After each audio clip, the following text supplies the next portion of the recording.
Bom dia, turma, sexto ano. Nós vamos dar sequência ao nosso capítulo, né? Roma, origens à República. Na aula de ontem, nós falamos sobre as tribos, a plebe, o que o consulado fazia, o rei que dependia do cônsul, até virar uma república. Nessa parte de hoje, da página 39, tem interpretando documentos. De acordo com o historiador antigo chamado Dionísio, os plebeus tinham suas justificativas para sair de Roma e estabelecer-se no Monte Sagrado, fora dos limites da cidade. Então, visto os patrícios quererem ser os únicos possuidores da cidade, que fiquem à vontade. Para nós, Roma nada representa. Não temos lá nem lares, nem sacrifícios, nem pátria. Só deixamos uma cidade estrangeira, nenhuma religião hereditária nos liga a ela. Qualquer terra para nós é boa, e onde encontramos a liberdade, lá será a nossa pátria. Esse daqui é um texto, né, do Dionísio, a cidade antiga, São Paulo, Emos, 1975, página 235, da onde foi tirado o texto. Aí tem as questões abaixo. A1. Os plebeus diziam que Roma nada representava. Isso significa que eles consideravam o quê? Roma, a cidade de suas origens? Roma, uma cidade estrangeira? Ou Roma, uma cidade desejada? Ora, se eu estou saindo dessa cidade porque eu não estou satisfeito com ela, no mínimo, Roma é uma cidade estrangeira, quer dizer, eles não tinham nenhum apego à cidade, eles eram estrangeiros. Então, para eles, Roma era uma cidade estrangeira, não tinha importância para eles. A2. Escolha uma frase do texto para justificar sua resposta na questão anterior. Aí ele coloca assim, e tem no texto, não temos nem lares, nem sacrifícios e nem pátria. Vocês colocam entre aspas, tá? Porque você está tirando do texto. E a outra, vocês também colocam entre aspas, só deixamos uma cidade estrangeira, que responde à primeira. Nenhuma religião hereditária nos liga a ela, fecha aspas. É o que eles falam no texto. 3. O que os plebeus gostariam de ter em sua pátria, onde fossem viver? Eles queriam ter liberdade. Aliás, é um pouco parecido com o que a gente está passando agora, de não termos essa liberdade.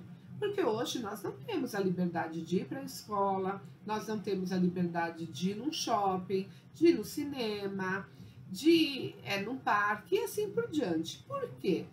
A nossa restrição atualmente é por causa de um vírus, né? Esse vírus, ele tomou conta e ele tem um alto contágio e você não pode mais ir para esses lugares, exatamente para evitar que uma população inteira fique doente ao mesmo tempo e tenha que ir para o hospital e não ter vaga, e eles terem que escolher quem é mais novo, quem tem mais chance de vida e quem não tem. Então, por isso, esse jeito novo de dar aula, que é pela internet. Eu aqui conversando, a princípio com o computador, mas eu sei que esse computador vai levar até vocês a nossa lição, ok? Então, olha como tudo, na antiguidade, na atualidade, a gente consegue fazer uma reflexão que está tanto em uma como na outra, não é verdade? Então, hoje nós estamos realmente proibidos de exercer a nossa liberdade de ir e vir por um fator muito maior, que é uma doença, que é o risco de morte, ok? Continuando.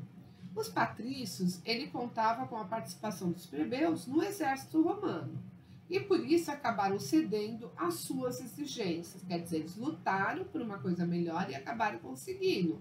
Assim, os plebeus voltaram para Roma com alguns direitos conquistados, quer dizer, senão todos eles foram embora, e aí? O que eles iam fazer? Foi obrigado a fazer um acordo com eles para trazê-los de volta. Assim, os plebeus voltaram para Roma com alguns direitos conquistados, estabelecidos por meio de certos instrumentos, como os listados a seguir. Então, eles vêm, tribunos da plebe, magistratura que dava direito aos plebeus de eleger 2 representantes com poder para vetar as decisões do Senado. Nossa, olha que conquista! Até então ele não tinha nem voz, agora ele já fazia parte desse mundo.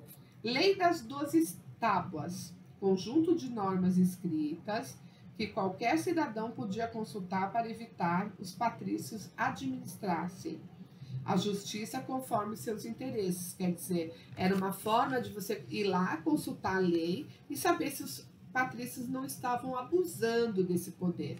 E você podia reivindicar que ele voltasse a usar o poder que ele podia. Lei Canuleia autorizou o casamento entre plebeus e patrícios e permitiu à plebe que organizasse uma assembleia própria. Olha só, os plebeus jamais poderiam se casar com um patrício, uma que tivesse linhagem nobre, patrícios. Aí, nessa volta, eles passaram a ter esse direito, eles podiam se casar, sim, com uma classe superior, nesse caso, que eles achavam. Lei Licínia Sestia promoveu o fim da escravidão por dívida e garantiu a participação dos plebeus nas demais magistraturas e em cargos públicos também. No entanto, os conflitos entre patrícios e plebeus cresceram muito.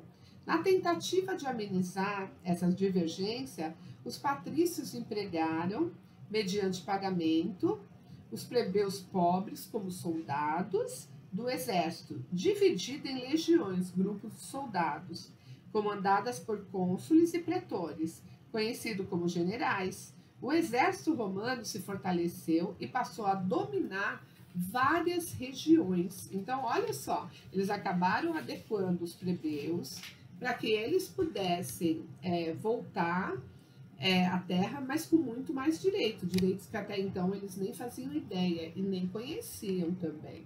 Na página 40, observe no mapa a seguir a extensão das conquistas romanas até o século III a.C. Então, olha, essa parte verde que vocês estão olhando aí na apostila, ela vem do século V a.C. A verde é bem clarinha. A verde mais escura, ela é conquista do século IV a.C. E a conquista do século III a.C. é essa verde escuro.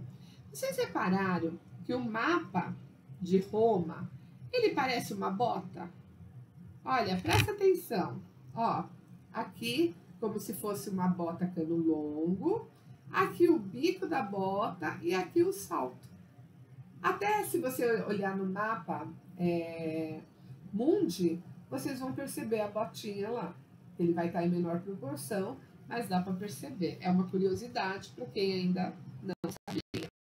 Com essa política de conquista, o número de escravizados aumentou e passou a representar a principal força de trabalho em Roma. Lógico, se eles faziam um exército para conquistar novos povos, todos os povos conquistados vinham para Portugal, vinha para Roma, e em Roma eles se tornavam escravos. Então o número de escravos cresceu bastante. E aí as pessoas passaram a ver aquele exército como bem potente, né? Por uma região que até então o exército era menor. Com tantos plebeus, o exército ficou muito maior e passou a ter muito mais conquista. As guerras púnicas é uma das guerras que se teve na região. Por volta de 264 a.C., ocorreram os primeiros confrontos entre cartaginenses e romanos. Os conflitos se deram em sucessivas guerras, chamadas pelos historiadores de púnicas, em referência ao termo punus, nome dado pelos romanos aos cartagenos. Nos primeiros conflitos, os romanos venceram a cartaginenses, garantindo o domínio sobre as ilhas da Sicília, da Sardenha e da Córcega. Não demorou muito para que o Cartago reagisse. Para isso, a cidade contou com a habilidade de 2 grandes comandantes, o Amilcar Barca e seu filho Aníbal. Inicialmente, Amilcar idealizou a conquista da Espanha, que era muito rica. Com a posse garantida, ele e Aníbal puderam fortalecer seu corpo militar. pois dispunham de reservas para pegar seus soldados e equipar os exércitos. A presença dessa poderosa força militar e a concorrência no comércio mediterrâneo representavam uma ameaça aos interesses de Roma. Diante dessa situação, o Senado romano convocou forças militares para outra guerra contra os cartaginenses. Então, olha o interesse dentro de Roma mesmo, a luta pelo poder. Então, eles começam a lutar entre eles para um poder maior. Aníbal iniciou uma ousada campanha militar para cercar os romanos na cidade deles. Para isso, organizou um exército formado por soldados e elefantes. Esse exército marchou para Roma, atravessando a cadeia dos Alpes, onde enfrentou precipícios e neve. Muitos soldados morreram no percurso, mas os que sobreviveram conseguiram se aproximar de Roma. Enquanto os cartaginenses se preparavam para atacar Roma, os romanos, que se destacavam como grandes estrategistas, deslocavam forças para invadir Cartago. Os compatriotas de Aníbal o convocaram para voltar à sua cidade e defendê-la. No retorno, os cartaginenses tiveram de passar por Zama, onde foram vencidos pelos romanos em 202 a.C. 50 anos depois, Cartago voltou a prosperar, representando novamente uma ameaça ao poderio de Roma. Em 149 a.C., os romanos empreenderam outra guerra contra Cartago. Dessa vez, após 3 anos de cerco, eles arrasaram a cidade, destruíram prédios e casas, apropriaram-se de suas riquezas e distribuíram as terras entre os ricos proprietários romanos e transformaram em escravizados cerca de 40.000 sobreviventes cartaginenses. Então, olha só, mais poder, mais riqueza para o mesmo grupo. Aqui tem a estátua, né, de Aníbal, que foi feita por Sebastian Chaudites. Ele fez essa escultura em homenagem a ele. Aqui embaixo tem o exército de Aníbal, que era composto de elefantes, ó, e pessoas. Aqui é a estátua de Aníbal e aqui o exército dele, ok? Isso na página 41, tá, pessoal?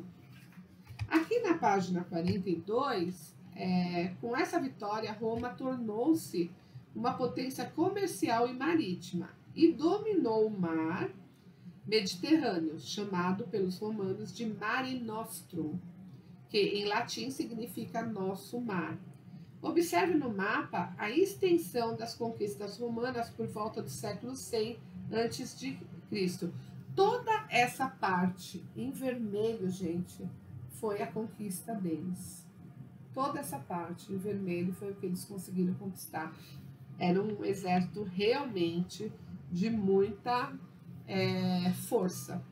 Aqui, olha, nós temos atividades na página 42 e nós temos atividades na página 43. Eu gostaria que, terminando a aula, vocês respondessem essas atividades, ok? E depois, no final, a gente corrige elas. Na próxima aula, a gente vai falar sobre a crise da República, ok? Tchau, pessoal. Fica com Deus. Até segunda-feira. Beijos.